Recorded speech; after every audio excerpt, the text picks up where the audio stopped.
il termine musicoterapia indica un mezzo attraverso il quale perseguire un fine terapeutico. Il termine psicoterapia non indica la stessa cosa, perché la psiche non è un mezzo, è l'oggetto specifico del lavoro terapeutico. Quindi queste due accezioni non sono equivalenti dal punto di vista del termine e questo genera parecchi equivoci. Una accezione che riguardasse la musica come finalità primaria in questo caso non ci interessa, perché si tratterebbe di un lavoro compositivo messo dentro a una relazione terapeutica. Sarebbe un'accezione molto, molto sofisticata e comunque non corrispondente alla maggior parte degli interventi che vengono compiuti. Nella maggior parte degli interventi si perseguono finalità terapeutiche per mezzo della musica, perché la musica facilita laddove il linguaggio verbale potrebbe non bastare o non essere adeguato, dipende anche dalla situazione del paziente che abbiamo davanti. Un'insufficienza mentale grave, una situazione anche di difficoltà interculturale tra due persone che parlano lingue diverse e che non possono comunicare, ma che musicalmente potrebbero comunicare. Si potrebbero fare molti altri esempi di questo stesso tipo. La musica quindi è un facilitatore della relazione e bisogna trovare il modo di utilizzarla con questa finalità. Contemporaneamente però è un mezzo potente per consentire a una persona di manifestare direttamente il proprio mondo emozionale o per essere aiutata ad esprimerlo. E questo è potente come mezzo di impiego, compresa la possibilità di utilizzarlo, uno strumento musicale. Come si dice tra gli addetti ai lavori, gli strumenti musicali possono essere usati in modo aperto o in modo chiuso. Il modo chiuso è quello che è previsto nella costituzione stessa dello strumento. Una tastiera può essere e deve essere suonata solo in quel modo, un clarinetto o una tromba hanno una diteggiatura e deve essere rispettata. In un lavoro di musicoterapia, viceversa, questi strumenti possono essere utilizzati in altro modo, percussivamente sullo strumento stesso, se si tratta di uno strumento a fiato, imboccandolo anche in modo improprio, non necessariamente seguendo i canoni di una buona e corretta esecuzione, perché la finalità di quel lavoro è diversa.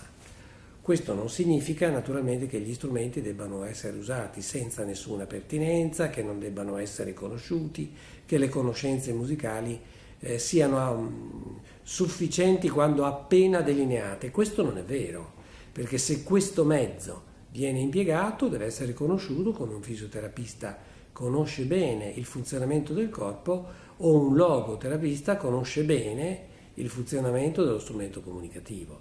Non ci deve essere ambiguità in questo senso, ma non facciamo i musicisti puri in una relazione terapeutica, dobbiamo adattarci alla situazione di quella persona o di quel gruppo di persone e dobbiamo scoprire quali sono i canali possibili per comunicare meglio. Volendo rispondere subito a quest'ultima parte, è certamente auspicabile che qualcosa del genere possa avvenire. Molte definizioni o molti modelli di musicoterapia sono basati sul riferimento a teorie psicologiche ben precise. Tanto vale, se questo viene fatto e viene fatto, che allora nelle sedi dove più opportunamente la psicologia viene insegnata venga recepita questa possibilità, perché si tratta dell'uso di teorie psicologiche. Si tratterà di vedere se sono usate con pertinenza oppure no, ma l'ambito di riferimento è proprio la psicologia o la clinica psichiatrica. Sono questi i luoghi dove possono maturare queste conoscenze e queste competenze. Quindi che ci sia un insegnamento universitario che possa anche migliorare la qualità generale di questi interventi è auspicabile. Sicuramente è possibile fare psicoterapia soltanto con la musica, utilizzando solo la musica. Non sono molte le persone che operano esclusivamente in questo modo. La maggior parte degli operatori che fanno psicoterapia, perché altri fanno riabilitazione, fanno interventi di altro tipo, che comunque sono delle pratiche terapeutiche, anche quelle, e la distinzione tra questi due termini oggi, tra riabilitazione e terapia, è diventata molto sottile, molto più sottile che non nel passato. Con un paziente schizofrenico il quale abbia grosse difficoltà di comunicazione o sia afflitto da molti deliri, lavorare per dargli un migliore equilibrio funzionale è un lavoro terapeutico o un lavoro riabilitativo? Potremmo sostenere entrambe le cose, potremmo sostenere che è un lavoro a metà strada. È importante poi fino a un certo punto. La realtà, quello che ci interessa di più sono i risultati. Se questa persona sta meglio, considerando i livelli di angoscia dai quali partiva, e per un paziente che sia portatore di una difficoltà motoria, la musicoterapia è un lavoro di riabilitazione o di terapia? Se questa persona avrà un migliore equilibrio funzionale, né più né meno come potrebbe ottenere dalla fisioterapia, credo che anche in questo caso delle sottilissime distinzioni non ci aiuterebbero molto. Sarebbe più importante vedere il risultato che otteniamo e descrivere il processo attraverso il quale quei risultati con la musica sono stati ottenuti. Quindi credo che al di là di queste sottili definizioni si possa parlare di un lavoro con la psicoterapia anche usando la musica. In questo caso è una tecnica non verbale, ma ce ne sono tante altre. Anche il teatro ha delle specifiche finalità terapeutiche, in molti casi viene usato con questa finalità. Può averla anche la danza, può averlo il ricorso a tutte le espressioni artistiche, la grafica, il lavoro con la creta, laddove esista un impiego di queste tecniche per modificare un comportamento umano o le emozioni che vi sono correlate. Alcuni linguaggi delle arti terapie sono molto codificati, si pensi ad esempio alla danza, che può essere o alla coreografia, che possono essere scritte come una partitura musicale o come il testo linguistico di un'opera di teatro. Quindi hanno delle codificazioni molto precise.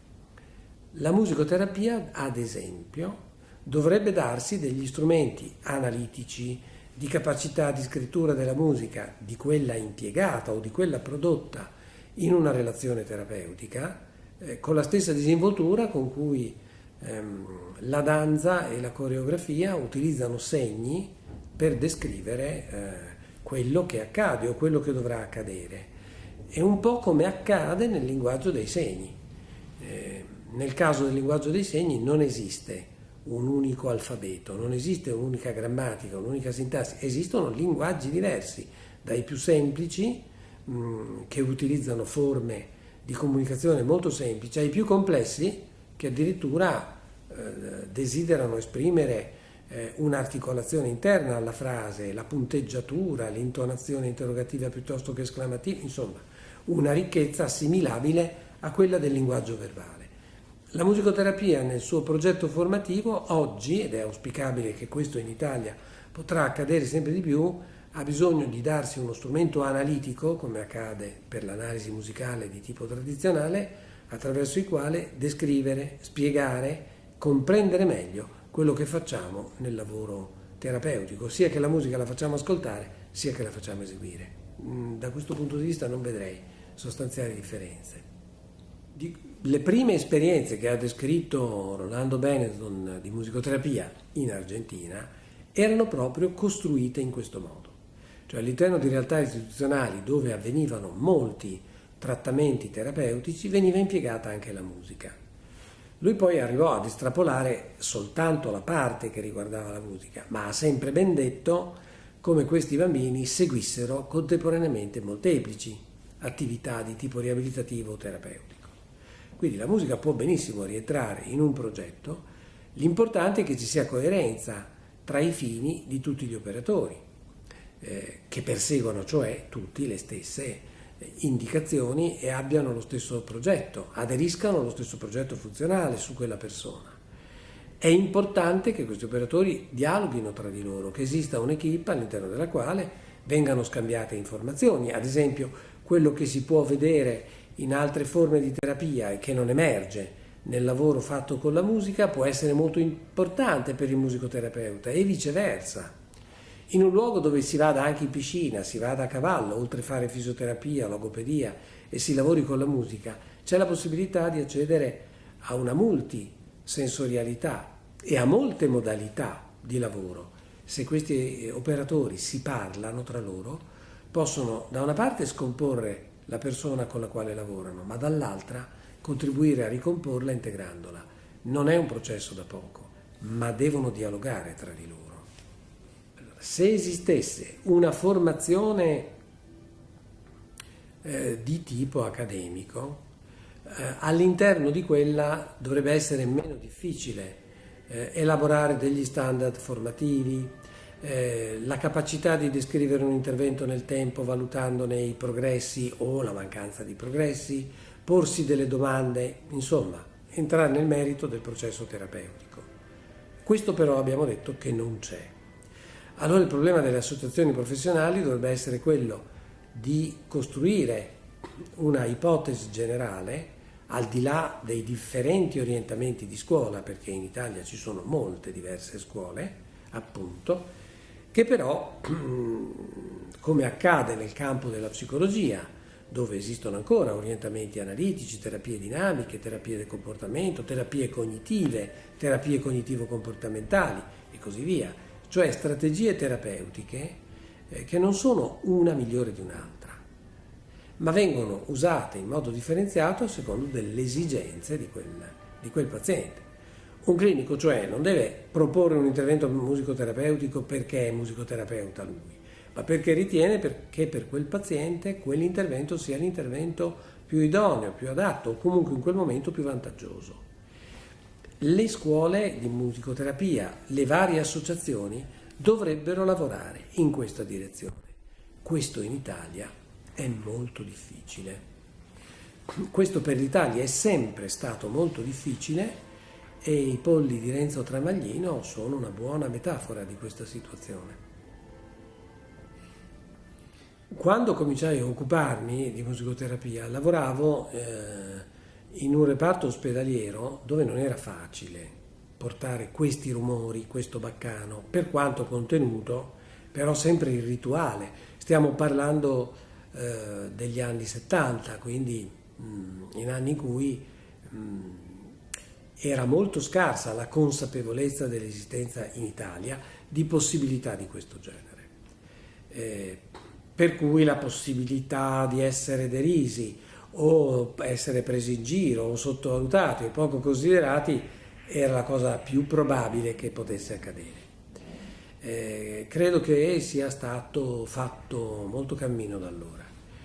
La musicoterapia viene impiegata in molti reparti ospedalieri di altissima qualificazione, mi riferisco ai reparti di oncologia, ai reparti dove vengono seguiti anche bambini con patologie del sangue estremamente gravi, reparti di rianimazione, nei reparti di neonatologia, in molti reparti anche di medicina interna o di riabilitazione. Quindi vuol dire che c'è stato da parte di un ambiente tradizionalmente abituato a lavorare in un altro modo, ma aperto a nuove scoperte, a nuovi contributi, la capacità c'è stata di collaborare a questo processo di integrazione.